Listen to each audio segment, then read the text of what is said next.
Êtes-vous encore capable de ralentir? Dans cette vidéo-ci, je vais vous faire découvrir les niyamas, la relation à vous-même. On a vu dans une vidéo précédente les relations aux autres, les yamas. Cette semaine, comment peut-on se soutenir soi-même? Comment peut-on se supporter soi-même en se basant sur la philosophie, la spiritualité du yoga? Je suis Valérie Lenkop, votre Funny Yogi, et j'utilise la philosophie, la spiritualité du yoga comme outil de développement personnel pour créer un moment de bien-être qui va au-delà du moment que vous pouvez passer sur votre tapis. Je vous ai dit que cette semaine, on verrait la relation à soi, les niyamas. Vous savez, lorsque on est toujours dans l'action, lorsqu'on bouge continuellement, lorsqu'on s'étourdit à faire des choses, on oublie d'être. On oublie qui on veut être également. Donc, les niyamas sont là pour nous ramener à la relation à soi-même. Qu'est-ce qu'on peut faire pour se soutenir, pour reprendre le pouvoir sur notre vie et se soutenir soi-même? Le premier des niyamas, la pureté. La pureté peut passer par la simplification. Je vous disais qu'on a tendance à s'étourdir, à toujours faire. Hein? C'est valorisé de faire dans notre société. C'est valorisé de toujours être en action, de toujours être débordé, de toujours être fatigué. Mais on se place tellement dans cette situation-là qu'on ne sait plus comment s'arrêter. On ne sait plus comment ralentir. On en vient à ne plus voir la lumière au bout du tunnel et toujours être dans l'action. Si vous appreniez à faire des choix qui vous amènent à moins consommer, qui vous amènent à moins travailler, qui vous amènent également, si vous êtes en affaires, hein, à moins toujours être dans le réseautage, dans des soirées mondaines. Apprenez à simplifier pour être plus efficace. Choisissez ce qui est le plus avantageux, ce qui est le plus rentable, le plus payant. Sachez déterminer dans votre vie les actions qui sont payantes. On peut avoir une santé, une pureté, en fait, la pureté va amener la santé. La pureté en yoga, on dit tapas. Hein? C'est des actions qu'on fait taper, chauffer pour purifier notre vie, pour purifier notre santé mentale, verbale et physique. Donc, quand on parle de pureté, c'est aux 3 niveaux. Donc, qu'est-ce que vous pouvez faire pour purifier vos pensées? Qu'est-ce que vous pouvez faire pour purifier votre parole? Et qu'est-ce que vous pouvez faire pour purifier votre corps également? Différentes façons sont disponibles. Donc, comment on fait pour apporter plus de pureté dans sa vie, pour simplifier, en fait? Bien, on apprend à dire non. On apprend que parfois, on s'étourdit à toujours être dans le faire, à toujours parler, à toujours être dans l'action, à toujours communiquer sur les réseaux sociaux pour combler le vide. Toute cette activité, toutes ces actions comblent un vide intérieur, vous donne l'illusion d'une satisfaction, vous donne l'illusion du succès, de la réussite. Prenez le temps de faire le ménage et de simplifier, de prioriser et de purifier votre agenda, votre maison, votre garde-robe, vos activités que vous faites pour votre entreprise. Donc, limiter, prioriser, choisir et aller vers la qualité, plus de qualité. Et je vous invite également à vous faire le cadeau de l'ennui. Vous savez, dans notre société, on dit souvent qu'on ne laisse plus nos enfants s'ennuyer. Vous, est-ce que vous vous autorisez l'ennui? Juste rien faire. Rien. Silence. Pas de livre. Pas de téléphone. Pas de tablette. Pas de télévision. Pas de radio. Juste vous faire le cadeau de l'ennui. Et découvrir de quoi vous avez vraiment envie. Le deuxième niyama, c'est le contentement. Apprendre à être satisfaite de ce que vous avez maintenant. Apprendre à voir le beau dans le moment présent. Est-ce que vous êtes capable d'accepter les événements qui vous arrivent en ce moment et d'y trouver du contentement? Les enfants sont excellents pour le contentement. Ils sont toujours heureux dans le moment présent. On leur parle d'hier, ils s'en souviennent pas vraiment. On leur parle de demain, ils sont vraiment pas rendus là. Donc, apprendre à être dans le moment présent, apprendre à être dans le contentement, autant pour être satisfait de ce qui se passe dans votre tête, de ce qui se passe, de ce qui sort de votre bouche et de ce qui sort dans votre corps. Ça se passe toujours aux 3 niveaux. Le contentement, c'est aussi d'apprendre à être satisfait même quand on vit des défis, des obstacles et des échecs. Ce qu'on peut voir comme un échec, en fait, est une expérience. C'est quelque chose qui va vous enrichir, qui va vous permettre d'aller plus loin, de découvrir vos forces, de découvrir vos talents, peut-être même d'en développer d'autres. Donc, le contentement, c'est travailler à s'améliorer, c'est mettre des efforts pour s'améliorer sans avoir de regrets, de peur, de doute face aux résultats. C'est vraiment, je fais ce que j'ai à faire aujourd'hui parce que c'est le meilleur de moi-même que je donne et je suis pleinement satisfaite de ce que j'ai fait. Le résultat, il ne vous appartient pas vraiment. Donc, le contentement, c'est probablement un des plus difficiles à appliquer, apprendre à toujours être satisfait du moment présent, parce que souvent, vous allez ressentir peut-être la sensation de manque. Manque de clients, manque d'argent, manque d'espace, manque d'équipement, manque de... Apprenez à reconnaître ce que vous avez. Apprenez à découvrir tout ce que vous possédez dans le moment présent. Faites la liste de vos talents, de vos qualités, de vos forces. Faites la liste de tout ce que vous avez eu dans votre vie jusqu'à maintenant.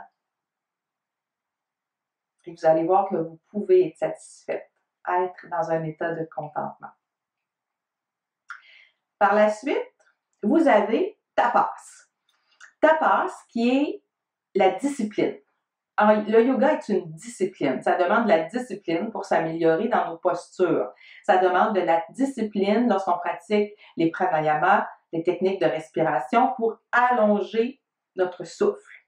Ça demande de la discipline pour pratiquer une méditation de plus en plus optimale, pour arrêter le flot des pensées le plus souvent possible. Discipline. Est-ce que vous avez de la discipline? Tapas, c'est tout ce qui va vous permettre d'ajouter plus d'équilibre, plus d'harmonie dans votre vie, justement. Hein? C'est les heures de travail versus les loisirs, les heures de sommeil versus le temps que vous passez éveillé. C'est prendre du soleil, mais pas trop. C'est bien manger sans excès. C'est se gâter avec modération. C'est installer des actions comme la respiration, la méditation, le yoga sur le tapis pour vous sentir mieux dans votre tête, dans votre cœur et dans votre corps. C'est tout ça, tapas, la discipline. Relation à vous. Vous vous rappelez, on est dans les niyamas, la relation à vous-même. Donc, on a vu la pureté, simplifier. On a vu le contentement, soyez heureuse. Et maintenant, la discipline, hyper important. Pour justement purifier, pour vivre le contentement, pour améliorer votre vie, pour devenir celle que vous voulez être. Ça demande de la discipline. Ça demande du travail. Ça demande des efforts. Mais ça se fait petit pas par petit pas, progrès par progrès. On ne change pas tout d'un coup. Lorsqu'on fait tapas, on se rappelle la bienveillance, la non-violence pour conserver la paix intérieure. Tout ça ne sert pas à vous générer du stress. On veut le réduire. On veut apaiser les fluctuations du mental. On veut réduire votre charge mentale. Donc, la discipline va vous aider à réduire justement cette charge mentale-là que vous pouvez vous créer pour différentes raisons. Le 4e niyama, la connaissance de soi. Apprendre à vous connaître. On parle de svadhyaya, l'étude de soi. Et ça se fait comment? Ben, ça se fait en lisant des livres de développement personnel, de grands maîtres, de gourous. Hein. Le terme gourou en Inde n'est pas vu comme ici. Ce n'est pas quelqu'un qui va vouloir vous endoctriner, c'est vraiment quelqu'un qui va vous éduquer, vous enseigner, vous accompagner et vous supporter. Lire des livres inspirants et également écouter des chants, écouter des mantras. Ça va vous aider à mieux vous connaître. Méditer, respirer, ça va vous aider à mieux vous connaître. Donc, vous pouvez aussi réciter les mantras. Réciter le pouvoir des sons. Les mantras, c'est le pouvoir. On n'a pas besoin de comprendre ou d'avoir la traduction. C'est le pouvoir des sons qui a un impact sur vous, sur votre vie. Donc, on apprend à se connaître en étudiant les autres, en écoutant ce qui se passe à l'intérieur de soi, en chantant et en récitant des mantras. Donc, c'est beaucoup ce que j'aide mes clientes à faire lorsqu'on travaille en accompagnement. Hein?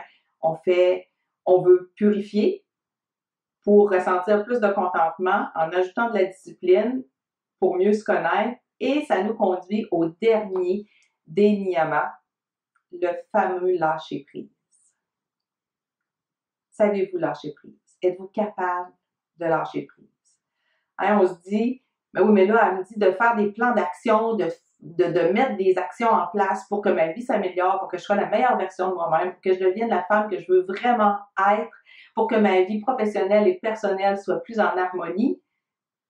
Puis là, il faut que je lâche prise. Mais oui, malheureusement, c'est comme ça. Pour lâcher prise, vous pouvez peut-être parler à votre ego. Parce qu'en fait, le lâcher prise, c'est votre ego qui n'aime pas ressentir, qui perd du contrôle sur votre vie. Je vais vous dire, je suis quelqu'un... Moi, là, quand mon horaire est dérangé, quand j'ai planifié quelque chose, mon ego, là, il n'aime pas ça. T'sais, il veut se choquer, il veut se fâcher. Pourquoi c'est pas juste correct? Hey, maintenant, j'ai appris, quand je me sens heurtée ou que ça me dérange ou que le résultat ou la situation ne se déroule pas comme je le voulais, ça vient me tordre en dedans. Je le sens, je le détecte tout de suite. Fait que je fais, hey, est-ce qu'on peut voir ça de façon à être dans le contentement? Qu'est-ce qu'il y a de bien avec ce qui est en train de se passer en ce moment? Hein, vous pouvez flatter votre ego, là. Moi, je le vois toujours ici derrière mon épaule. Je fais, petit ego, va te coucher. Va te coucher, là, ça va être correct. Si jamais ça va pas bien, c'est pas à toi de t'en occuper, c'est à moi. Ben oui, c'est bizarre, là, mais je parle à mon ego. Je lui dis, reste tranquille, calme-toi, je vais m'en occuper, va te coucher. C'est correct, je vais gérer la situation. Parce que qu'est-ce qui fait qu'on ne peut pas lâcher prise? Ben, c'est notre ego. C'est notre ego qui veut garder le contrôle sur notre vie, sur notre famille, sur notre carrière, sur nos revenus, sur nos vacances, sur notre profession, sur notre réseautage, sur les contrats qui rentrent. Il veut toujours garder le contrôle. Et si on faisait juste confiance? Lâcher prise, c'est ça. En yoga, le lâcher prise, c'est Ishvara Pranidhana. Ça veut dire oui à la vie. Faire confiance à plus grand que soi. Ça peut être Dieu, ça peut être l'univers, ça peut être ce que vous voulez. Appelez-le, donnez-lui le nom que vous voulez, mais faites confiance à plus grand que vous. Faites confiance que l'énergie que vous envoyez, ben, elle est reçue quelque part et que ça va vous être rendu. Donc, plus vous allez être dans le contentement, plus vous allez être dans la simplicité. Et on dit souvent, faites un pas vers l'univers, il en fera 10 vers vous. Envoyez les signes que vous voulez. Pour vous, c'est quoi créer plus d'harmonie entre votre vie personnelle et votre vie professionnelle? À quoi ça ressemble? Donc, un exercice pour pratiquer les niyamas, pour pratiquer la relation à soi, pour vous aider à installer la pureté, le contentement, la discipline, la connaissance de soi et le lâcher prise. Créez-vous un plan sur 3 mois des actions que vous aimeriez voir se réaliser, se concrétiser. Vous vous mettez un objectif, vous placez 2 actions par objectif et vous faites ce que vous avez à faire sans attendre.